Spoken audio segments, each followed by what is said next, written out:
하나님의 말씀은 열왕기하 2장 19절에서 22절의 말씀입니다.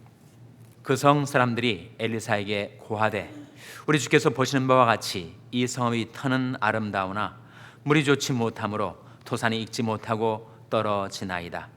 엘리사가 가로되 새 그릇에 소금을 담아 내게로 가져오라 하매 곧 가져온지라.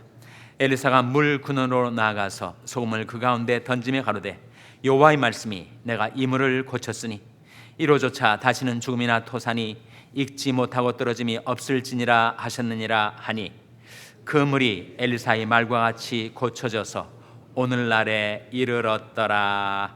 아멘. 할렐루야. 저에게 평강이 복을 기원하는 마음으로 샬롬 인사 나누시기 바랍니다. 샬롬. 샬롬. 오늘도 화요 새벽 기도에 잘 나오셨습니다. 오늘이 정월 7일인데 우리는 새해를 맞이하시면서 어떠한 새해의 목표를 세우셨습니까? 어떤 새해의 기도 제목을 마음에 가지게 되셨습니까? 이 새해도 지나간 해와 별반 다름이 없으니 물결 치는 대로 바람 부는 대로 살아갈 뿐이지 그렇게 생각하시는 분은 안 계시겠죠. 새해 목표가 있어야 하고 새해 기도 제목이 있어야 하고 내가 새해를 살아갈 뚜렷한 삶의 방향이 확정되어야 합니다. 지난해에는 내가 우왕좌왕 했을지라도 이제는 그렇게 방황하던 세월이 지나간 날로 족하고 이제 내 인생에 남은 날들을 나는 이제는 하나님의 뜻을 좇아서 하나님을 향하여 앞으로 나아가는 그런 삶을 살겠다라는 마음의 확정이 저와 여러분이 마음 가운데 이루어지게 되시기를 주님의 이름으로 축원합니다. 우리가 다시 열왕기하 말씀으로 돌아왔습니다. 열왕기하 말씀에 오늘 본 말씀에 보시면 엘리사가 샘물 근원에 나가서 소금을 뿌렸더니 물이 고쳐져서 생명이 결실하게 되더라 하는 그 사건을 보여주고 있죠. 자, 19절 말씀 같이 읽겠습니다. 열왕기하 2장 19절 말씀 같이 읽겠습니다. 시작.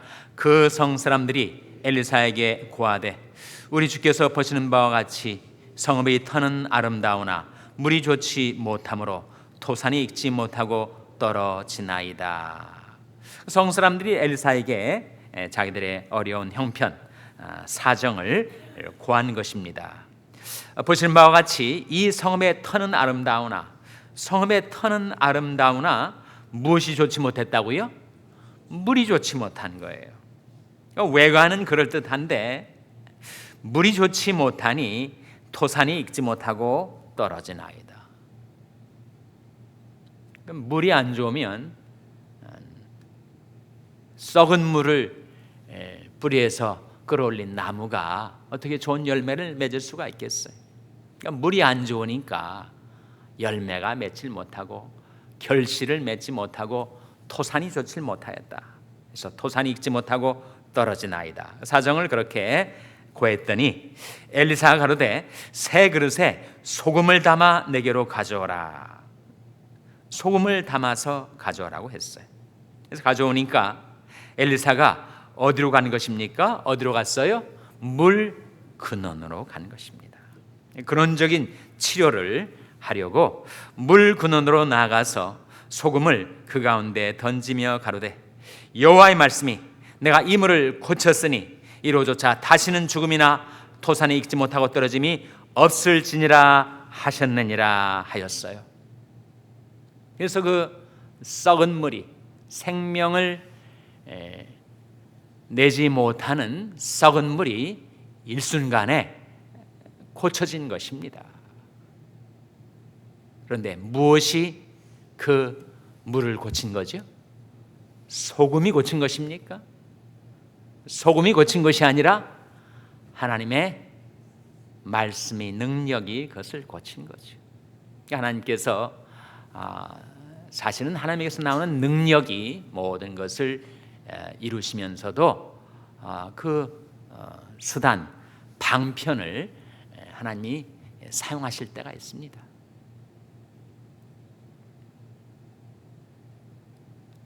눈먼 자를 고쳐 주시려 하시면서 진흙을 그 눈에 바르게 하셨죠. 벙어리 되고 귀 먹은 귀가 들리지 않는 그야말로 이중고죠. 귀가 안 들리니까 말도 못하는 사람을 고쳐주실 때에도 주님께서 침을 뱉어서 고쳐주세요. 그래서 하나님께서 뭔가 역사를 이루실 때 하나님은 도구를 쓰십니다. 수단을 쓰세요.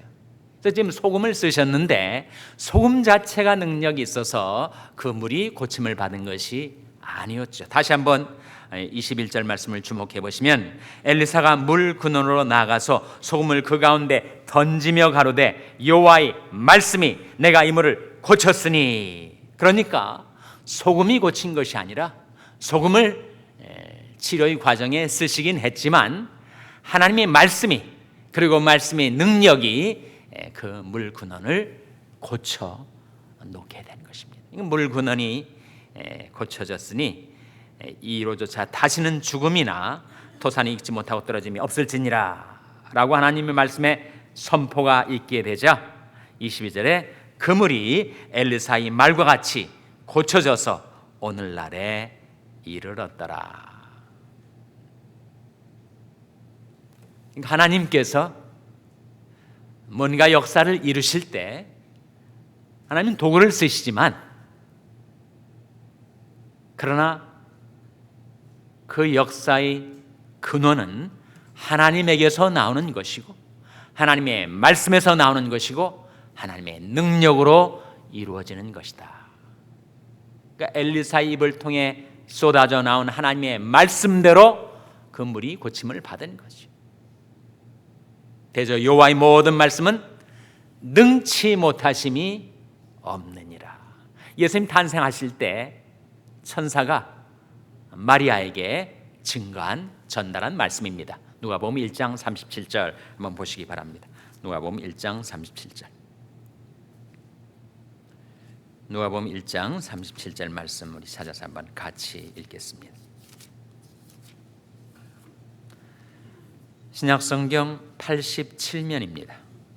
신약성경 87면. 누가복음 1장 37절 말씀 우리 찾아서 같이 읽겠어요. 찾으셨습니까? 자, 같이 읽겠습니다. 시작. 대저 하나님의 모든 말씀은 능치 못하심이 없느니라. 대저 하나님의 모든 말씀은 능치 못하심이 없어요. 말씀에는 권능이 들어있기 때문입니다. 저가 말씀하시자 이루었으며 명하심에 견고히 섰도다. 하나님이 입에서 나오는 말씀은 다 이루어집니다. 내 입에서 나오는 말도 헛되이 내게로 돌아오지 아니하고 나의 뜻을 이루며 나의 명하여 보낸 일에 형통하리라. 에스겔 선지자는 요즘 신자들이 성경을 등한히 하다 보니까 성경에 대해서 잘 모르는데 특별히 에스겔 선지서, 이사야 선지서나 예레미야 선지서는 좀 알아도 에스겔 선지서를 잘 보기가 어려워요. 말씀이 어렵게 느껴지기 때문이죠. 에스겔은 정말 바빌론 포로 이후에 하나님이 쓰셨던 위대한 선지자였습니다. 에스겔 선지자가 가졌던 그 능력, 그 능력의 근원이 무엇일까? 에스겔서 1장 3절에 나와요. 에스겔서 1장 3절 말씀 한번 찾아보시기 바랍니다. 에스겔서 1장 3절 말씀 찾아서 한번 같이 읽겠습니다. 에스겔 1장 3절은 구약성경 1151면입니다. 구약성경 1151면. 에스겔서 1장 3절 말씀 찾으셨습니까? 자, 에스겔서 1장 3절 말씀 찾아서 같이 읽겠습니다. 시작. 갈대아 땅 그발 강가에서 여호와의 말씀이 부시의 아들 제사장 에스겔에게 특별히 임하고 여호와의 권능이 내 위에 있으니라. 지금 갈대아 땅 바벨론 포로로 잡혀가서 그 바벨론에 있는 그발 강가에서 여호와의 말씀이 에스겔에게 임하였을 때 여호와의 권능이 그 위에 있게 되었다. 여기에 말씀과 권능이 함께 가고 있음을 주목하시기 바랍니다. 대저 여호와의 모든 말씀은 능치 못하심이 없느니라. 하나님의 말씀은 살았고 운동력이 있어요. 내 말이 불같지 아니하냐, 반석을 쳐서 부스러뜨리는 방망이 같지 아니하냐. 말씀과 권능과 성령은 함께 가는 것입니다. 사람에게 성령이 임하면 권능이 그에게 임하죠. 예수님 말씀에 오직 성령이 너에게 임하시면 너희가 권능을 받고, 그러니까 말씀 equals 성령 equals 권능, 이런 등식이 성립이 되는 거예요. 예수님께서 살리는 것은 영이니 육은 무익하니라. 내가 너에게 이른 말이 영이요 생명이라 하시지 않았어요?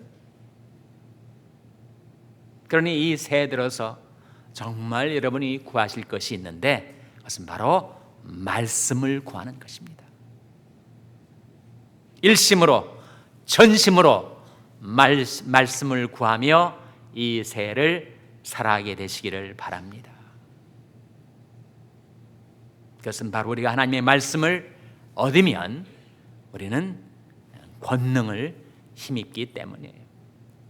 제가 주일날 이민가정의 한 가정사 이야기를 했는데 정말 사기를 당해가지고 집 잃고 재산 잃고 가게 잃고 했던 그 부부가 어떻게, 사람이 그렇게 경제적으로 파산이 되면 가정이 깨어질 위협을 당하게 되는데 어떻게 그 모든 난관을 극복하고 하나님의 축복 속에 그 자손들이 잘 되는 것을 지켜볼 수가 있었는가? 그에게 임했던 하나님의 말씀, 그가 깨달았던 하나님의 말씀, 주신 자도 여호와시요 취하신 자도 여호와시오니 여호와 이름이 찬송을 받으실지니이다. 그 말씀을 붙들었기 때문에. 그렇지, 주신 자도 하나님이시고 취하신 자도 하나님이시지. 하나님이 재물은 취하여 가셨지만 건강은 남겨두시지 않았던가? 우리 부부는 고생을 했지만 우리 자녀들을 축복해 주지 않았는가? 그 말씀을 붙들었을 때 그가 가정과 인생이 망가질 수 있는 그 위험을 그 말씀 붙들고 극복해 내었다는 것이죠. 여러분, 하나님의 말씀에는 권능이 들어있습니다. 엘리사가 그 물 근원으로 가서 뿌렸던 것은 소금, 외형적으로는 소금을 뿌렸지만 거기에 하나님의 말씀을 뿌렸던 것이에요. 이것은 얻는 자에게 생명이 되며 온 육체의 건강이 됨이니라. 그것이 뭘까요? 말씀은 그 말씀을 얻는 자에게 생명이 되며 온 육체의 건강이 된다.